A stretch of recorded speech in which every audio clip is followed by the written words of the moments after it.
Hi friends, എല്ലാവർക്കും സ്മിതാസ് cooking വേൾഡിലേക്ക് സ്വാഗതം. ഇന്ന് ഉണ്ടാക്കുന്നത് പെപ്പർ ചിക്കൻ ആണ്. എങ്ങനെയാണ് തയ്യാറാക്കുന്നതെന്ന് നോക്കാം.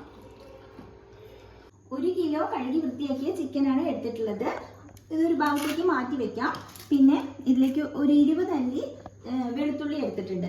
അത് ചെറുതായതുകൊണ്ടാണ് കേട്ടോ 20 എടുത്തത്. അപ്പോൾ വലുതൊക്കെ ആണെങ്കിൽ ഒരു 10-15 എണ്ണമൊക്കെ എടുത്താൽ മതിയാവും. ചെറിയൊരു കഷ്ണം ഇഞ്ചി എടുത്തിട്ടുണ്ട്.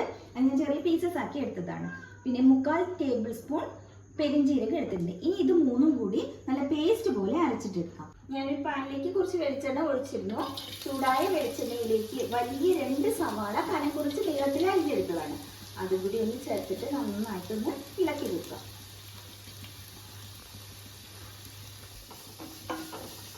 മൂന്ന് പച്ചമുളക് നീളത്തിൽ അരിഞ്ഞത്,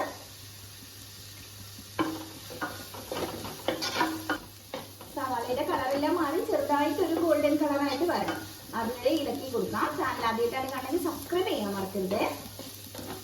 സവാളയുടെ കളറെല്ലാം മാറി നല്ല പാകത്തിനായിട്ടുണ്ട്. ഇത് മതിയോ? ഇതിലേക്ക് അരച്ചു വെച്ചിരിക്കുന്ന വെളുത്തുള്ളി, ഇഞ്ചി, പെരിഞ്ചീരകം കൂടി ചേർത്തിട്ട് വീണ്ടും ഇളക്കി കൊടുക്കാം.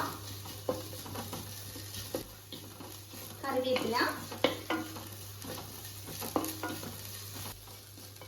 ചെറിയൊരു തക്കാളി അരിഞ്ഞത്,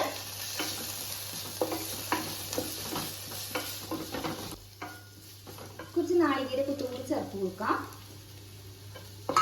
വീണ്ടും ഒഴിച്ച് പൊടികളെല്ലാം ആഡ് ചെയ്യാം കേട്ടോ. ഒരു 3/4 ടീസ്പൂൺ മഞ്ഞൾപ്പൊടി ചേർത്ത് നന്നായിട്ടൊന്ന് ഇളക്കി കൊടുക്കുക. ആ മഞ്ഞൾപ്പൊടിയുടെ ആ പച്ച വാസനയിൽ അതിനെ പുറത്തേക്ക് ഇളക്കി ഒഴിച്ചു. 3/4 ടീസ്പൂൺ മുളക് പൊടി, ആവശ്യത്തിനുള്ള ഉപ്പ് കൂടി ചേർത്ത് കൊടുക്കാം.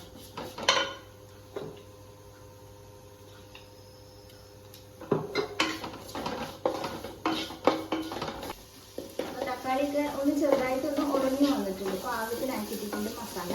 ഈ സമയത്ത് നമ്മൾ കഴുകി വൃത്തിയാക്കി വെച്ചിരിക്കുന്ന ചിക്കൻ ചേർക്കാം.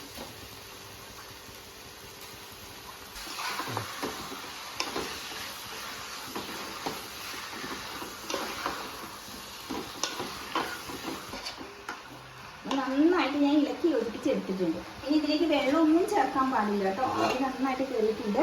ഈ ചിക്കനിൽ നിന്ന് ഇറങ്ങി വരുന്ന വെള്ളത്തിൽ തന്നെ വേണം വേവിച്ചെടുക്കാൻ. ഒരു മീഡിയം ഫ്ലെയിമിൽ വെച്ചിട്ട് ചിക്കൻ നന്നായിട്ടൊന്ന് വേവിച്ചെടുക്കാം.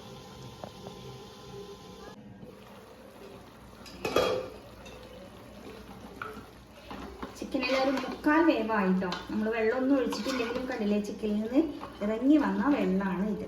ഇതിലേക്ക് നമുക്ക് ഒരു 3/4 ടേബിൾ സ്പൂൺ കുരുമുളക് പൊടിച്ചത് ചേർത്ത് കൊടുക്കാം.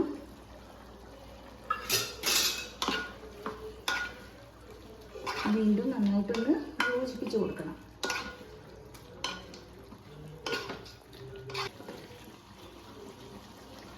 വീണ്ടും നമുക്ക് അടച്ചു വെച്ച് നന്നായിട്ട് കുക്ക് ചെയ്യും. ചിക്കനെല്ലാം പാകത്തിന് വെന്താണ് ഇരിക്കുന്നത്. കുറച്ചുകൂടി കറിവേപ്പില ഒന്ന് ചേർത്ത് കൊടുക്കുക. എന്നിട്ട് കൂടി ഒന്ന് ഇളക്കി കൊടുക്കുക. നല്ല ടേസ്റ്റാണ് കേട്ടോ. ചപ്പാത്തിയുടെ കൂടെ ഒക്കെ ഒന്ന് ട്രൈ ചെയ്ത് നോക്കൂ. വീഡിയോ ഇഷ്ടമായി ലൈക്ക് ചെയ്യാനും ഷെയർ ചെയ്യാനും കമൻറ്റ് ചെയ്യാനും ഒന്നും മറക്കരുത്. Thank you.